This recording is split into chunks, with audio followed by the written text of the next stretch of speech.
The Patriots, first test in a couple weeks, they go down to Tampa Bay and face off against Baker Mayfield and the Bucks coming off a bye. Unfortunately, the Bucks coming off a bye did not really mean they were much healthier, still missing some key pieces. And the Patriots, due to explosive plays, get the job done. When 28-23, Travion Henderson has multiple 50-plus yard rushing touchdowns. Complete a long bomb to Mac Hollins. You get Kyle Williams involved. He takes a pass and runs it to the end zone for like 80 yards. So numerous, not even just like explosives of 15 yards or more, massive, massive plays. And that, to me, kind of told the difference in this game is they win 28-23, like I said. Y'all's thoughts on this game? Talk about trusting your team, knowing your team, and executing in every massive moment. Drake May had his Heisman moment for me. He was not efficient, but he was damn good when he needed to be. The red zone pick was bad, and I think he'll clean that up. I don't think that'll be an issue going forward, but he made the three biggest throws of the game in three absolutely crucial spots. The 72-yard touchdown to Kyle Williams, which is Kyle Williams' third catch of his career, is his rookie season. Goes for 72 yards and a touchdown. The 4th and goal throw in the first half to Stephon Diggs. And then the 3rd and 14 over the top to Matt Collins, like you said, Jack. Now they throws a pick at the end of that drive, so they don't score off of that throw, but it's a massive throw at that moment in the game. Maturity cannot be understated. For Travion Henderson to look back at the coaches to see if I should go down, handling and trusting the coaches when asked to is essentially, when they take a knee on 1st and goal. For Drake May to have that play call come into his ear, trust it and say, okay, we know what we're going to do, and he takes essentially the knee at the end of the first half. That's a questionable coaching decision, of course. It ends up panning out in their favor. They win the middle 8 resoundingly because of that. The last 4 minutes and the first 4 minutes of the second half, with the 14-play, 78-yard touchdown drive to end the half, and the 4th and goal completion to Stephon Diggs, which what an incredible throw from Drake May and catch from Stephon. And then Travion Henderson has the pop run to start the second half. They were plus 14 in that middle 8. And so now New England has won 7 straight games, have a 1.5 game lead on the Buffalo Bills in the division and a head-to-head, and they still play the Jets twice, the Giants, the Bengals the week before Joe Burrow returns, and then the Dolphins in the final week of the season. They answered all questions. Agreed. That is the takeaway from the game. The thought coming into the game was, oh, well, they have wins. The Buffalo win we give credit to, but their other wins, do we really give that much credit to? Surviving against the Atlanta Falcons, a win over the Dolphins and the Saints. Do we really want to give them that much credit for those games? They deserve all the credit now because they have 2 unbelievably massive wins against playoff teams on the road in the Buffalo Bills and the Tampa Bay Buccaneers. They'll get another one of those shots later in the season. They're going to play at Baltimore, and I imagine they're going to be competitive in that game and maybe respond in that game as well. It feels, for Mike Vrabel in his first year with this franchise, it just feels like, okay, this is his 4th year coaching this team. This team does not miss a step. Defensively, they play with so much fire. When Baker's completing a pass in this game, there are 2-3 Patriot defenders right there converging in to get the tackle. It's not leaving guys on islands there. They have playmakers all over the field, and they are showing it offensively. And then Drake May is ascended in his 2nd year. There is no sophomore slump for this guy right now. He is playing the best out of the 2nd-year guys for Agreed. quarterbacks for last year's class, without question. And it's just such an impressive win. They are, of the 8-2 teams, I think it's easiest to say that they are the least fraudulent going forward because you don't have the questions with the head coach, with Mike Vrabel. You have questions with what Sean Payton has done, and then just Shane Steichen in clutch moments. And then their quarterback, I think, is playing the best out of them. Agreed. Even with how good Daniel Jones has been, Drake May has just been dynamic, and he's just made huge, huge plays for them. you can't understate, though, the impact of the end of that first half and then the start of that second half. That was the only reason Tampa Bay loses this game. And so with that, I don't think much negatively should be taken away from Tampa Bay. Yeah. I agree that the takeaway is all about the Patriots because for Tampa Bay, you played close, and we're still just the whole thing has been like we're waiting for them to get healthy. We're waiting for them to get healthy. Bucky Irving's still not back. Chris Godwin's still not back.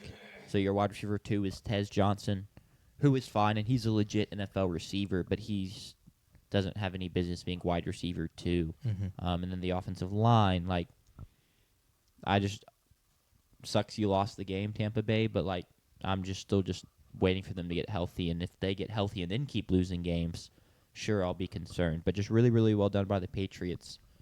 Talking about the maturity of this team, it's one of the biggest reasons people hyped up the Vrabel hire is they were like, he's going to be able to come in and get this young team ready to win games in the NFL and not make stupid moments in clutch situations, and they've done that. So props to him and props to them for buying in. I think on the Tampa Bay side, it felt like until Drake May throws that pick in the red zone, every single big momentum play outside of their first drive, Tampa Bay's, where they go down and take the lead, had gone towards New England. Like I said, the end of the first half, the start of the second half, but even the Mac Hollins play over the top, Travion Henderson having that pop to start the second half, the Kyle Williams play where it's one-on-one essentially. Drake May makes it an outstanding throw. It gets over the DB, and then it's just Williams' speed, and there's no one over there because all of the routes are going to the left, and Williams was running a drag. And so they had no chance. They were in man-to-man coverage. Every momentum play was going New England's way, and yet we're still sitting there with 4th and 3. Tampa Bay's down 5. And Baker gets sacked, but if he converts that, I fully expect Baker to have another game-winning drive in that game. So I for Tampa Bay, your takeaway has to be, I think, we just felt like every momentum play, every bounce went their way, and yet still we had our shot at the end of the game, and we're going to take that every single time. Yeah, they've yet to really have a game where it's like, oh, well, they're outmatched. Like, they can't go win this game. And so that's really promising as you look forward to. Sure, you wouldn't see the Patriots until the Super Bowl. And, and the odds of two specific teams meeting up in the Super Bowl is small. But even the NFC teams they played, it's like, hey, we were right there with them, and we went and got the win. Or, oh, we were right there with them and couldn't get it done. But next time, I love our odds. So I completely agree. That's a great take. Yeah. And it's also like their schedule and the way the playoffs could shape up. I would say they're getting close to not locked in because there's so much well left to play. But you've got the loss to the Eagles, who are right now the 1 seed. You got the loss to the Lions, who are right now the 3 seed. You're sitting there as the 4 seed. You do have a win over the Seahawks, but the Seahawks are playing really hot right now. They're 7-2. I don't know how many losses they're going to pick up. And then you got the Rams, who are just outside as the 5 seed, who you play in a couple weeks. So I feel like you should feel pretty comfortable about a 4 seed right now. That's a real possibility. That's where you end up. I don't think you should be concerned about losing that division. The next best team in that division is the Carolina Panthers. They're 5-5. Then you got the Falcons, who are 3-6, and the Saints, who are 2-8. And so I feel like you're comfortably going to win the division. And I feel like the exponential increase in trying to get above the 4 seed is going to be so hard. Because there's the like I said, the Seahawks, the Lions, the Eagles, the Rams are all going to be vying for those top spots, and you've already got the tiebreaker loss to 2 of them, and that's when the coming in healthy matters so much, because I don't know if you're going to be playing your best football in the next 2 to 3 weeks to try and win 12 games and get in those top 1, 2, 3 seeds, but if you can get healthy in the next 8 weeks, and then you're healthy going into the playoffs, that's when it really, really matters, because you can take advantage of a light division in the NFC South, and try to avoid some of those injuries down the stretch and really capitalize on the easier matchups and get healthy going into the playoffs and click. Yeah, I agree. I do think is though, even after I gave the speech of there is no cause for concern, there has to be, I think, a little bit of a creeping thought, and I wonder if Bucs fans feel this way.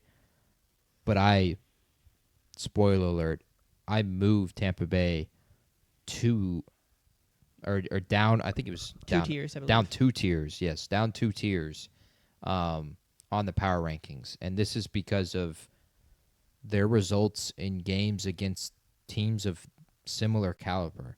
They went from tier 2 to tier 4.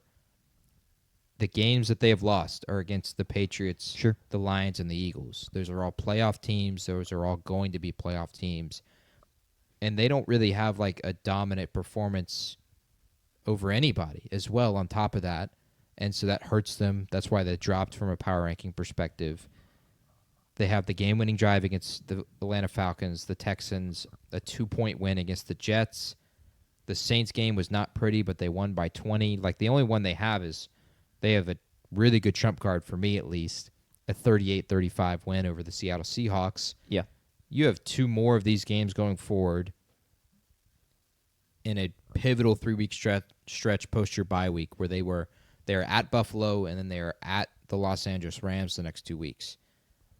It hurts losing the first one of those 3 at home to the New England Patriots, but I feel like they need to split one of those 2 games on the road to have confidence about them come the postseason. Sure. Because they aren't playing up. It's not that they're not playing up to the caliber. I think they're in these games for the most part. The only one they haven't been in was the Lions game. And even still, they had chances in the fourth quarter in that game, only down 8. You have to at least get a win at some point to prove that you're going to win playoff games. And so I think that is going to be a concern for them going forward. They're going to make the postseason because their last 5 games are just cakewalk. Last 6. I mean, you get to play in that division. So congrats. 6 games, yes, with the Cardinals. But the Saints, the Falcons, the Panthers twice, and the Dolphins, they are going to make the postseason. There's not a question there. They're probably going to get to 12 wins. But I do think there is cause for concern for how they've played against playoff teams. And so I think the next 2 weeks they have to split in Buffalo and at the Los Angeles Rams. They have to win one of those 2 games. Last thing I'll say is also a thing of you've been banged up for so long. It's now a thing of like, are you really ever going to get healthy? Like, people keep cropping up with injuries, and then the injuries are lingering. So, like, when they come back, do I trust them to really be 100%? Just something to keep an eye on.